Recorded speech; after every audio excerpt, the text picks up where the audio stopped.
nta heza nk'iwacu aho kugwa isari nzemera ndenza amashyi amashyiga nshyikira ubushyo bw'ishyorongi nshyashyane ngana igishyita kuko napfa nashyikiriye ishyushyu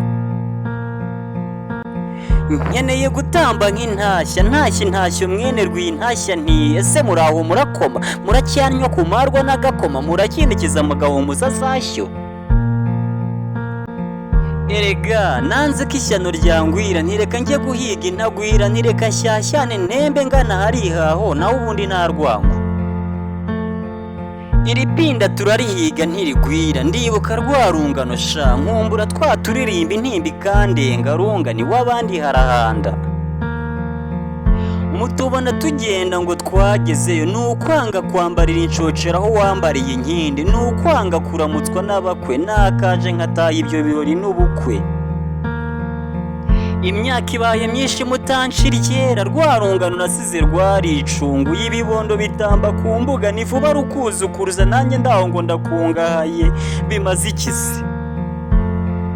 erega nanjye sigiye nterwa ipfunwe n'igihe maze ndibaza nese bunzahaseruka n'agatenye nzaniye umubyeyi isakaje agapira nzaniye bishywa banjye se utarajya ibwami abeshywa byinshi rubanda ngayo niza mpfiriye ubusa umuryango mvukamo ndawuboneye kuki koko ntawubera uboneye ngo mu mabuno y'abakecuru n'abapfakazi abona asize bazi ngo mfite akazi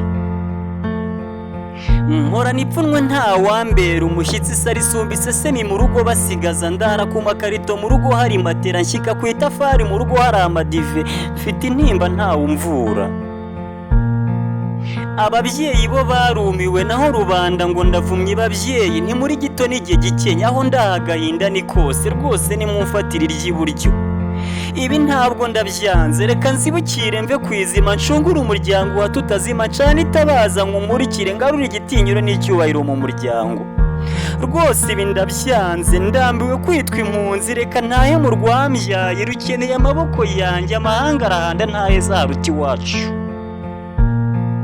ibiryo tuharya nta kigenda inzoga tuhanywa n'imisemburo misa nta cyanga nkumbuye rwa rukarango rw'ikimuri ku cyungo nkumbuye kurira kumbe umuco gakondo wacu ndambiwe kunga reka njye kuyivugo ndambiwe kwitwa imfubyi mfite ababyeyi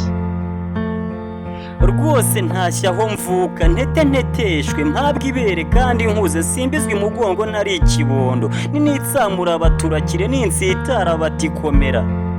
aho nzareba ibyiza nzareba ba bakobwa bateye neza batega amaboko babyina nk'inyambi iwacu heza hatari ibisambo nzasanga ba basore bazi kwivuga ba basaza batarama bivugira inka na ba bakecuru b'impanuro ba bakobwa bakora inkuyo bakanga umweye imbuga ikera cyane bose ibyasi kandi bajya mu rubohero na ba bashumba bashora badashozanya bazi kuvuza igikubikobe n'umwirongi bazi kuboha ifumba babana neza n'ababana bazi gushaka icyarire